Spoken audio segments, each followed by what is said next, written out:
Hey everybody, it is On Screen, Off Screen, back with another great episode.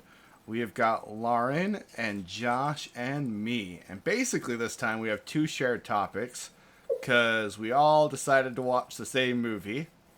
Um, I'm going to start with my separate topic and then we can get into our first unplanned shared topic. Um, the Will of the Many. Have you either of you heard of this book? I think not enough to be like I know what it is about. It's fetching amazing. It is so good. Um, I genuinely got to the end of it. I was like, is this in my top 10? It didn't get in the top 10, but I thought about it. This is a very good book. If you like Red Rising, you should read this book. If you like school setting fantasy, you should read this book. If you like mysteries, you should read this book.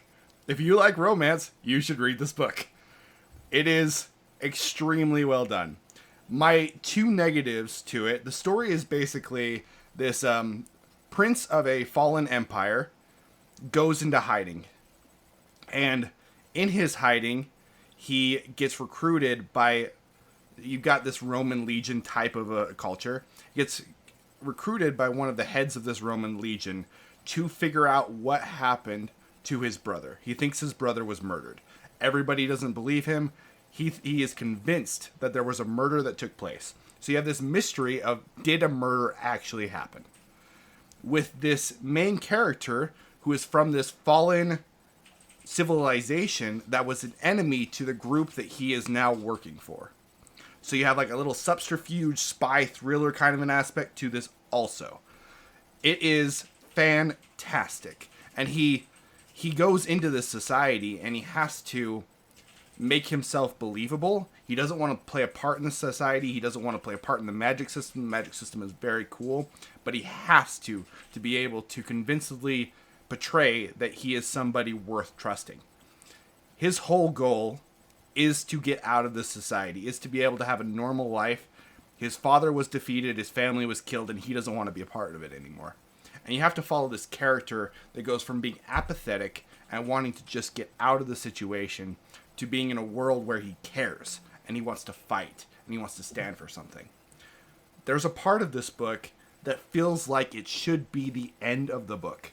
If it was a normal book series, this would be the climax, this would be the big pivotal moment. It is the end of Act 1. This book is freaking amazing. Like, it is so well written, the characters are incredible.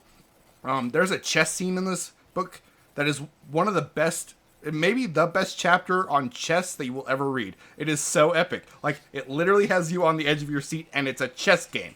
It's crazy.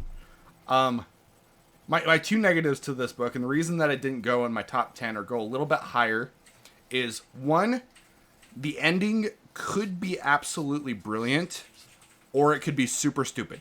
And it depends on book two. But it could be really good. And the second thing, you have your opening section that's super epic, but then you have a little bit of a lull where I did get a little bit bored. The rest of the book is fantastic, but there is a small spot that's a little bit of a lull. Other than that, I love your main character. I love your side characters. I love the plot. I think the culture is super interesting. You're discovering. There's this part. So, this main character, he lost his entire family, right? He sees them get murdered. And he's going through all of this major trauma. And you're going from his point of view. So, you discover the world from his point of view, but you also discover him from his point of view. He'll have these moments where he cuts back to the trauma and he like shoves it out of his mind, like you do when you have trauma. You'll have something that sparks you and you like think about that moment, be like, no, I don't want to think about that, push it away. I don't want to think about that, push it away. But you just keep discovering the world and keep discovering him piece by piece, and it's written so well. Absolutely 100% recommend. Read this book. I don't know why when you're like one of the things that I find wrong with this book is that it didn't make me better at chess. But it sounds good. So is it you said it's like Red Rising, is that like just in the same themes or is it like on a different planet as So well? Or like Red Rising is very inspired by Roman theology and culture, and this is also very inspired by Roman theology and culture. This is like the author read Red Rising and was like, that's really cool. I have this cool idea for a fantasy setting. Let's do that. So it has the same like epic feel. The way it's written feels very much Red Rising, but it's fantasy, and I like fantasy. This is just it's just great. This book is Fantasy great. Red Rising. It's fantasy Red Rising. That is what this book is. Cool. Maybe I'll listen to that one because, like, I have started Red Rising, and my coworker, I got my coworker into Red Rising because you guys were talking about it, and then he was like, "So have you read it?" And I was like, "No." And I started listening to it, and I got like past a little bit, and then I haven't like picked it back up. And but maybe I'll do the Will of the Many because I like fantasy. You'll The I beginning of can't Red imagine Rising you'll like is it. rough. Yeah, I've heard, and I'm like, I need to get in a mood where I can just like power through the beginning. But I haven't found that mood yet. The beginning of this one, basically, I don't want to give away that much of the story because it's just really good. But there are these the magic system is like a pyramid scheme. So you give your magic to the person above you, and you're supposed to be getting something from it, and it goes up towards the top, and the top person has the most magic because they're getting their magic from 1,500 different people. Yeah. The area lord that's getting magic from many different people gets into the ring, gets into a gladiatorial arena with our main character. And our main character fights and wins this gladiatorial ring leader war with the area head. And it is absolutely freaking awesome. That's the start of the book. And it's just, So it's great. it's the pacing because you said like the first act seems like the end of a book. So is the pacing, is it a really long book or is the pacing really quick? It's not as fast as Red Rising is. It's a little bit slower than Red Rising, but it's not slow. It's not a slow book. It's not a slow burn. Okay. Red Rising is a slow burn. I don't. A lot happens in Red Rising, I would say. But it's a long book. It is long. Like Maybe. the first third is like honestly skippable in my mind. Okay, it's not like that. It's not like that. It He doesn't leave until the end of the first third of the first book. that's not like that. Then there's one part that's a little bit slower, but otherwise stuff is just always happening. There's a lot that happens in this book. Like a lot. I don't really have a weakness for this book series. For this book, it's just good. And I think you'll be compelled by the romance. It's really well done. I usually don't like the school setting because he goes to a school and that's where he's trying to figure out if the brother was really murdered. And the school setting is really compelling. And they cut out all the fluff stuff that I don't really like. You weren't bored by the school experience. You enjoyed what he was learning along with how he had to progress. Like he has to progress so fast in school because he's behind that unless he does major things, he can't accomplish his objective. And if he doesn't figure out if the brother was murdered by the end of the school season, which is a year and a half, I believe, then he dies. So this is Harry Potter with the plot. Just kidding. It's like it's all the different things. It's all the magic things wrapped into one, and it's wrapped really, really good. I really liked it. I didn't tell my score, but I'm giving this a 9. It's a fantastic book. One of the best books I've read all year. And with that, let's go to our first shared topic, The Wrong Paris. Josh, I would love to hear your thoughts first. Well, good, because I'm the first one to watch this. My topic. Just kidding. I literally watched it the night, Thursday. I watched it Thursday. When did you watch it? Hold on. I feel like it was maybe Friday.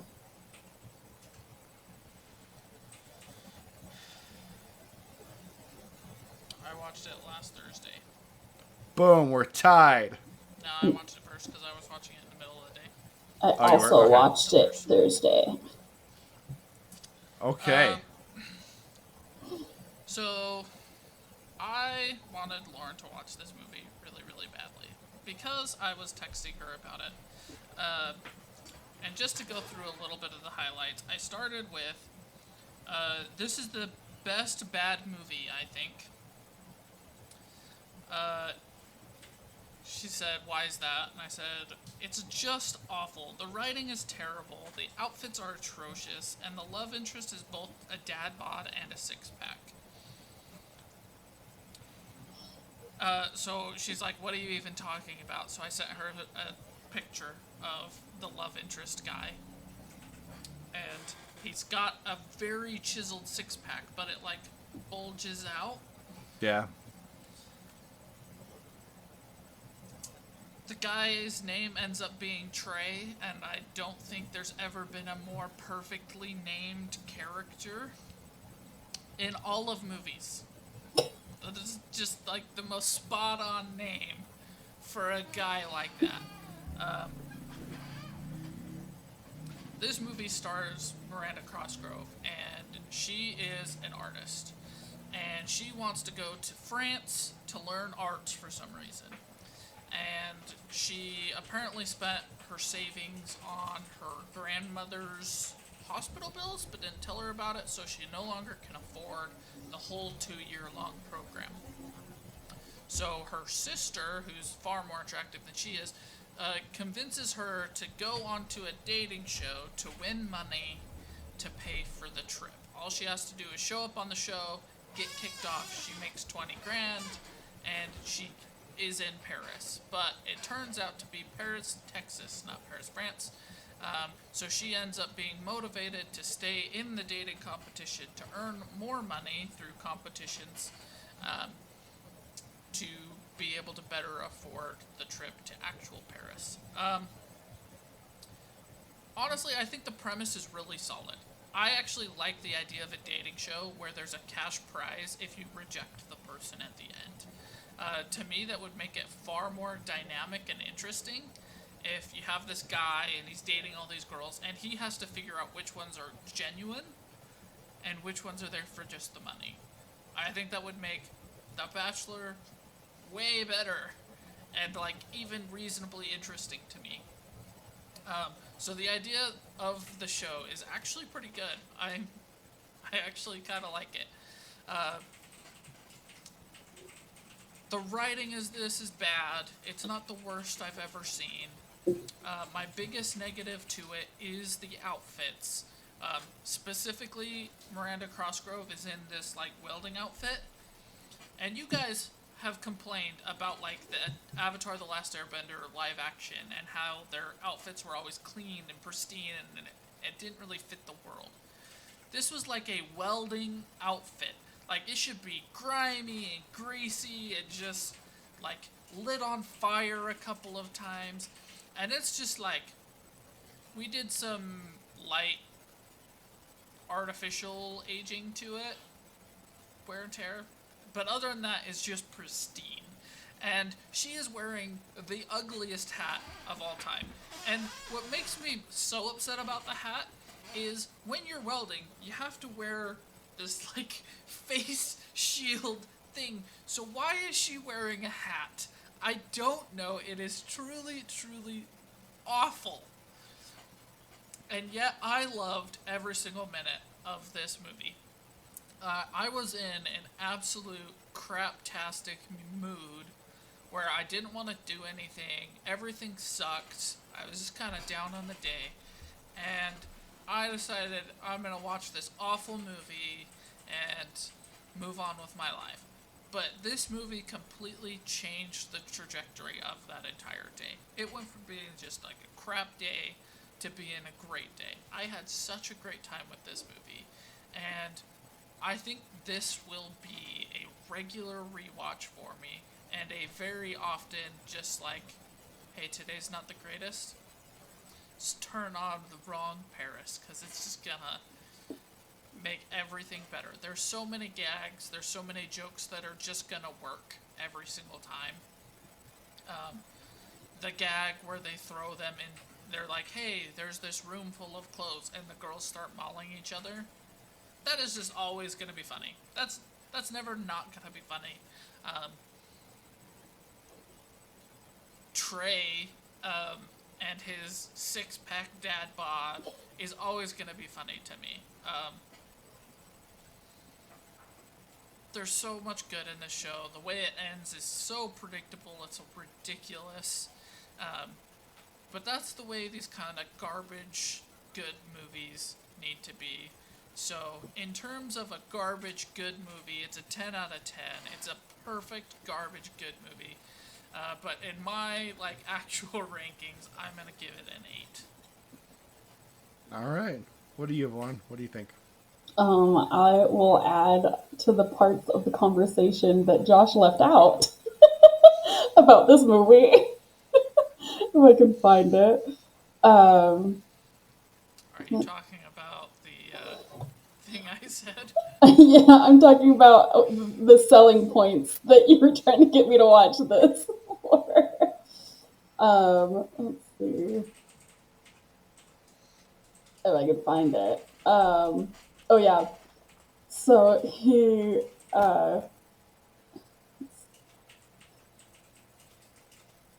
why is this? Oh, he's like, this might be your new favorite of all time movie.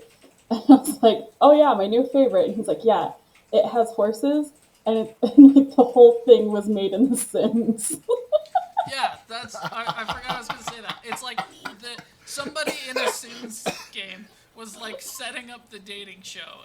That's how this whole how the writing is. That's how it feels. Some 14-year-old girl was like, I like The Bachelor. We're gonna have this. I'm gonna build this barn, and this is where they're gonna meet. That's what it felt like. Sorry, continue. That is hilarious. That is so funny. So I was like, oh, well, then it's got to be. And then he's like, and it turns out, he turns out to be gay. And so I'm like, oh, that's a really interesting, premise. So I start watching the movie. And I, see him, and I was like, oh, yeah, he's so gay.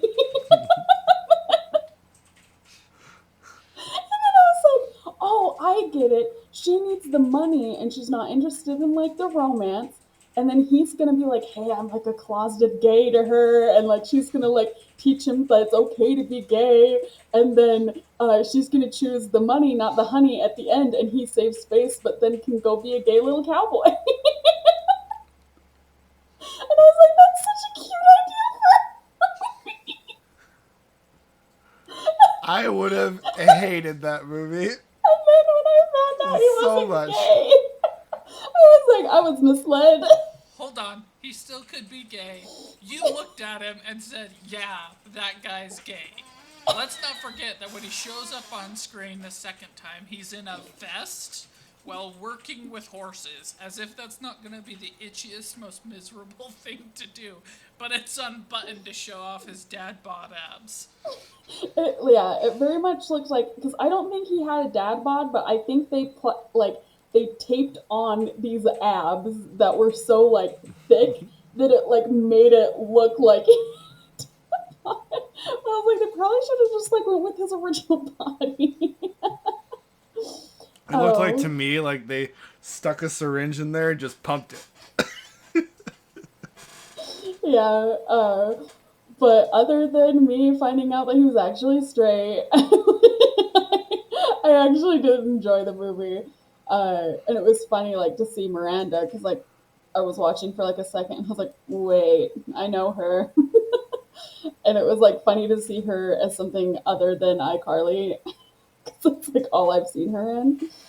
But yeah, I thought it was a solid, what that movie's genre is. I don't know what genre I'd label it as.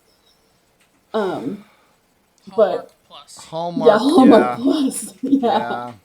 Yeah, it was very Hallmarky. I was waiting for that twist of him being gay the entire time. For everybody's context, I said that because during the credits, he is shown at a Cowboys game in a Cowboys uniform, and it is a common sports joke that Cowboys fans are gay. So that's why I said that. Yeah, and I don't even think I watched through the credits to see that, so yeah, lost on me. But yeah, I agree with Josh. It's like an 8 out of 10. I wouldn't be like I would rewatch this, and it was like because I feel like a lot of times with movies like this, people try to put in too many crude jokes, and I didn't really notice that at all with this one. And I like the producer girl, the silver hair. So like, Yeah. I really liked her the entire time, like rooting for Miranda's character, even though she knew she was just there for the money. But she's like, I think actually you could find more. Love. You can find Love. love. But yeah, and that's what was funny to me is because like at the end she's like, "I'm gonna take the money and the honey," and I was like, "Why did nobody think of that before?" Like, yeah, I'm gonna take the money, but like off camera, we're gonna get like we'll still be together. It's so funny, but yeah. Anyway, that's Cool. my thoughts. Nice.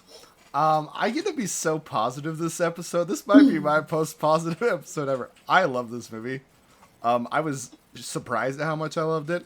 I watched Alex Meyer's review of this like 26 minutes after he dropped it. And my thought was, how has no one done this?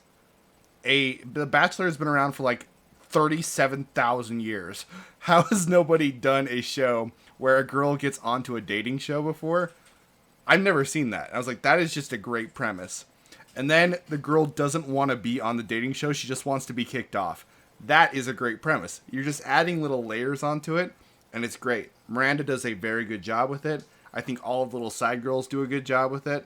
I love the part where she's spying on their date when she's first trying to like get interested in him, and then she falls in the pool.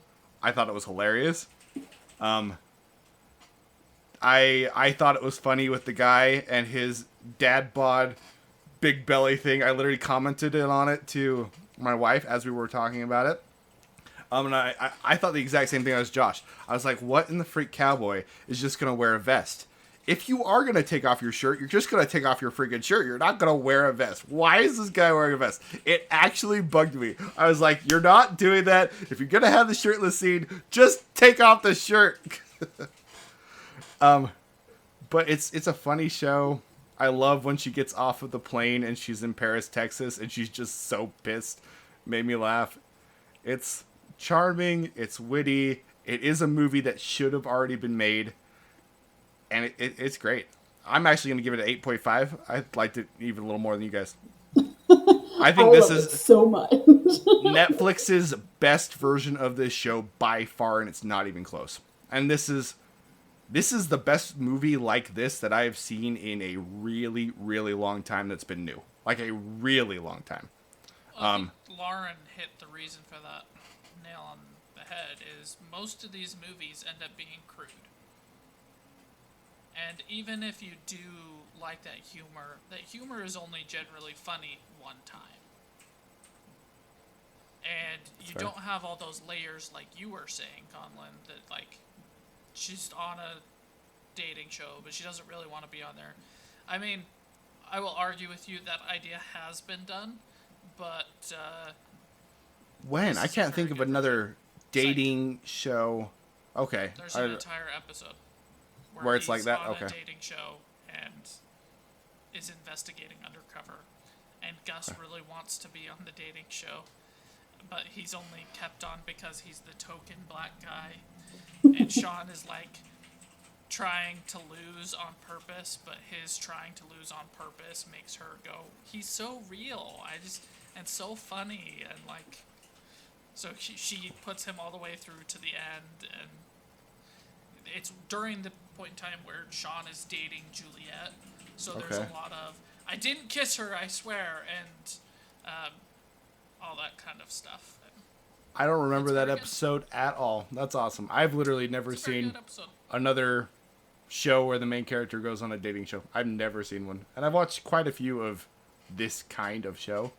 But I don't when was the last show like this that was truly like great that came out? Not that you saw, that came out. Like I don't know. Hallmarky? Hallmarky, like really great one, not just run of the mill. Great. Okay, so the last great one was a Cinderella story to me. That's been a freaking long time. Yeah. If you want to like actually compare it critically, you could make an argument for some of Netflix's earlier ones that they made. Like what? I can't think of one that Netflix has done that's even close to this. I really liked the time travel one. It's not I didn't like it as much as this one, but I think critically they would line up with pretty similar humors, Okay. pretty clean.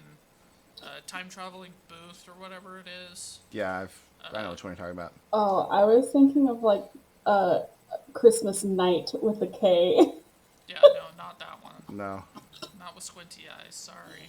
That didn't have squinty eyes in it. that one doesn't have It's not squinty the one with eyes. squinty eyes? What's No. the Christmas one with squinty eyes?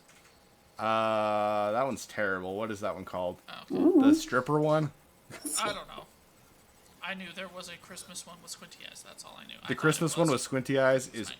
awful movie, and no one should ever watch it. Like, it is terrible. Okay. Basically, in this, anyway, it doesn't matter. Yeah. Terrible. You could make an argument for the time travel one. You could make an argument for like To All the Boys I Loved, the first one.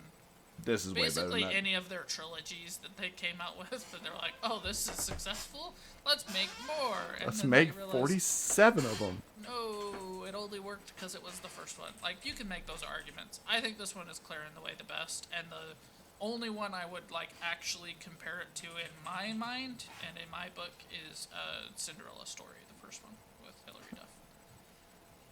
What do you think, Lauren? I can't. Can't think of? I can't think of one. Totally fair. Yeah, so that's how long. I can't think of one. long time. I was super impressed with this. Anyway, guys, if you haven't seen The Wrong Parish, you should absolutely watch it if you're into this kind of show. It's really good.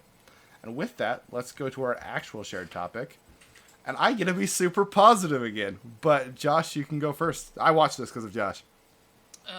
So the show is Woman in Gold. It's loosely based on a true story where Ryan Reynolds plays a lawyer, and he is roped into a lawsuit against Austria, basically because during World War II, the Germans gathered up all of these pieces of art and hoarded it to themselves. And then after World War II, this is a real thing, the EU put forth an effort to return the pieces of artwork to the original owners. And there's this famous piece in Austria called The Woman in Gold. And because after World War II it wasn't really claimed, it became this very iconic piece for the country and had never really left. So the granddaughter of the original owner had to bring Ryan Reynolds in to sue to prove ownership of the artwork. And we follow that story. Ryan Reynolds is a struggling lawyer. He's not really living up to his potential. He went off and tried to start his own law firm, but it failed. So now he's got a job and he's starting at the bottom all over again. And he's trying to prove himself with that law firm. They're not really supportive of this because it's very high risk and little chance of success, just because it is such an iconic piece of artwork to the country. They're not going to admit that they don't own it.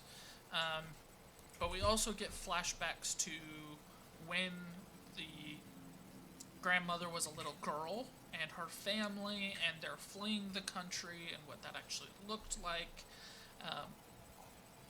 alongside all of this stuff, especially when she actually goes to Austria to make the claim. She goes and she sees all of those, her old home, and where she remembers running away from, and her lost family members, and all of that kind of stuff. I absolutely love this movie. It is fantastic. I love historical things. I love when they show true things. This one's not the most true, but it follows along accurately enough and shows history accurately enough that I give it a pass. Um, there's some good humor in it. There's some good times with it. I just had a great time with this. It's a very meaningful thing, and it got me originally to think about stuff like that. The artwork, what did they do with it? I know a lot of it is still lost to this day, but I thought it was good that they tried to make it right by giving the artwork back. But there's still those kind of one-offs of who really owns this and all that kind of stuff. So I just love historical pieces. I love learning things. I love things that inspire me to learn more about things, and this was one that I was like, hey, I've known for a long time that the Germans gathered art from all across Europe. But like this in Monuments Men doesn't really deal with the fallout of that. A lot of stuff deals with it, but doesn't say this is what happened to it, really. So I really appreciate it for that. It got me to do more research into it and see the real details and all that kind of stuff. Very cool. What's your rating? 9.5 out of 10. I absolutely love this movie. Cool. All right, Lauren, what did you think? So this was very interesting. When I was watching this movie, I remember being like a kid and hearing about her getting her paintings back. And I remember thinking, I was like, and this like shows like how much I knew as a little kid, but in my mind, I heard that somebody was just trying to take like art from a museum. And I was like, why would somebody want to take like all this art from the whole world and like just keep it in their home? Like I was so close-minded. I did not realize like all of the facts. And so like I love that there's movies and stuff like this for people and like for me because I honestly never thought about that again because I was a kid and then I started watching this and I was like, oh my gosh, I remember having that thought that she was so selfish and stuff to try to get her paintings back. And then like watching the whole thing and like realizing that like a lot of stories have way more to it than what you could ever fathom and like from your point of view and things. So I love this movie because it like reminded me kind of like how close-minded I was as a kid and kind of like how I was taught to be a little bit close-minded and stuff and how yeah, it was kind of humbling a little bit because I just kept remembering that and it kind of haunted me, especially when I was like watching how like, and I don't know how true it is of a representation in the movie when she's like, look, I even was like, I tried to make deals with you guys when after she wins and they come up and they're like, hey, look, before you take it, we would like to do a deal. And she's like, no, I tried to do deals with you. And now that you've lost, now you're trying to like talk with me. And she's like, no, I'm done. I'm taking my aunt home and stuff. And I think she ends up like donating it to a museum, doesn't she? Yeah. Yeah. It's So in New like, York, I want to go to it. yeah. So I'm like, it's so amazing. And to like see different sides of, and personal stories of World War II, because there is like, I feel like there's a lot of stuff that gets like hammered into people's heads and told over and over, but there's a lot of other parts that haven't been told as much. And I feel like people need, like with history, trying to learn as much about history from as many point of views as you can, I think is important, not just what people are trying to be like, just focus on this part of history. I'm like, no, I want to know everything I can because I always feel like if you're trying to just be fed one part of history, people are trying to keep you from looking at something else. The famous magic tricks of look over here, not over there. So it was funny that I actually this year I started telling my friend I was like I want to start getting as many historical books I can, and from all points of views, all different all different types of views and everything. because like I don't want to be that little kid that's like, no, why are you taking it from everyone and not knowing the whole thing again. So it's like this movie ended up being a lot more personal to me than I thought it was going to be. Like I'd never heard of it before, and I really enjoyed this movie. Made me like think more critically and things, and like remind myself to be humble about how I think about things. So yeah, I'd give it a 9 out of 10. This movie is fantastic, and it makes me miss Ryan Reynolds being like this. He's like this in like The Proposal. He's like this in this. It's different, but it's not. It's more calm Ryan Reynolds is what I mean by that. I understand. I just think the proposal is a lot more Deadpool than you give it credit for. It's possible. It's toned But, down like- Deadpool. It's toned down. Like I see this as maybe- an isolated thing because it is very, very different for Ryan Reynolds. What about? It's really good. The one with the little girl, and he's telling a story about his 3 moms, about which one could be the girl's mom. Definitely, maybe. Yeah, when There's he's in a the. lot of Deadpool jokes along Okay. the way of that one too. Okay. Like it's very humorful. This is the only one that he's just completely serious in. That's true. I was thinking about like the Deadpool or the definitely maybe parts where he's more of a political aspect. There are times in all of his movies where he does serious stuff, right? He's a very capable actor, and I agree with your point. I just think that this is isolated. and 'Cause should it's be so made- It's so serious. special because it is Yeah. 100% serious. There's no Yeah. goofing around. There's no romance crap. There's no... Anything. It's just It's just him being serious. being serious. Yeah, you don't get any sassy Reynolds. Yeah. I wish we would have more of this, whether it's going back to it or him just being it. I feel like Deadpool became such a big deal that now he is just that character all the time, every single movie. And I would love to see this expression because he's really good at it. He's good in this movie. You can feel the weight that he carries, and it makes the movie work significantly better. Like, he has so much debt that he's underneath. He has stress on his relationship.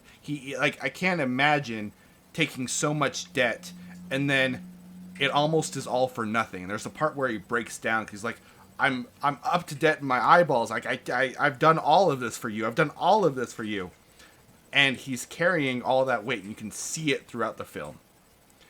It means so much to him. When he goes to the Supreme Court and he's nervous at first because it's the Supreme Court, you can like relate with him.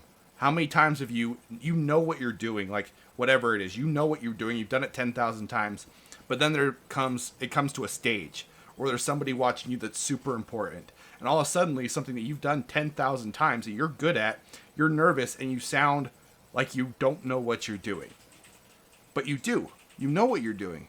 Get rid of those nerves. And he shakes off the nerves, and then you can see the guy who has studied every aspect of this, whom this matters to him. Like, he believes in this cause of getting this art back for this old woman. You can see the caring that he portrays. Like, his character is very, very nuanced in this film, and a lot of the reason why I like it so much is because of how he portrays all of this. It's done extremely well. A lot of the character work in this movie is very personal, and I think that's why the movie works as well as it does. When you're watching her have these flashbacks to her past, and you know that she's building up to a moment where she's going to have to say goodbye to her parents, it is heartbreaking. She's never going to see these parents again. She believes that she is saying goodbye forever. And she has to say goodbye. She has to get out. She has to take care of herself. But it doesn't mean it's not heartbreaking. You see the pain there. This movie does a good job of conveying weight and what weight of expectations and emotions and culture can really do to a person. And how fighting for a person to receive justice matters. I think a lot of movies try to convey that idea, but rarely do they convey it as well as this movie does, in my opinion. There's a lot of civil rights movies, there's a lot of different movies like that try to convey the idea. It's very, very rare for it to hit and be as impactful as it is in this movie. I didn't expect to like it as much as I do, and the only reason that I'm rating it a little bit lower than you guys is because of rewatchability. Because for me, this is a movie that was extremely impactful that I will rewatch maybe 5 years from now, but I don't find myself thinking I'm going to rewatch it next year or anything like that. So, great movie, highly recommend. I'm giving it an 8.5, but it is wonderful. It's a wonderful movie. Yeah, there's a thing I wanted to tack on where you're like saying like the culture of something that like that was something that haunted me that this movie did very well was like showing like when she'd go back like all of these happy things that were going on and like the culture that was there and it wasn't that long ago and how quickly that was destroyed and like Yeah. that was like so haunting. And then I also just want to mention like Helen Mirren, who is the actress for Maria Altman. She is gorgeous in this film. Like she just like holds this poise and like this grace and stuff throughout the film that I like. It's captivating. It's yeah. I Anyway, love the physical display of history where she's like looking at this cobblestone street that the Nazis were walking down. But she's in the future, but she can see the Nazis walking. Oh, and I didn't mention this is a big deal. I really haven't thought about the children of Nazis. I texted Josh when I first watched this movie that was so impactful for me because I haven't really thought about it. Wouldn't that be weird to be the son of a Nazi or the daughter of a Nazi? And there are people right now who are still grandchildren and sons and daughters of Nazis. And that is just a bizarre thought, and I would absolutely love to talk to one of those people. I would love it. It'd be There are so still fascinating. Nazis. There's still Nazis, yes. There's still people that were Nazis, like active Nazis that are alive. That is mind-boggling to think about. yeah. Anyway, very good movie, extremely thought-provoking, and I get to rate something high again. Like, this is a high episode, guys. I think I like an average 8.7 episode. Let's go. That's wonderful. It's a good week. Is there anything else you guys want to say before we close this out?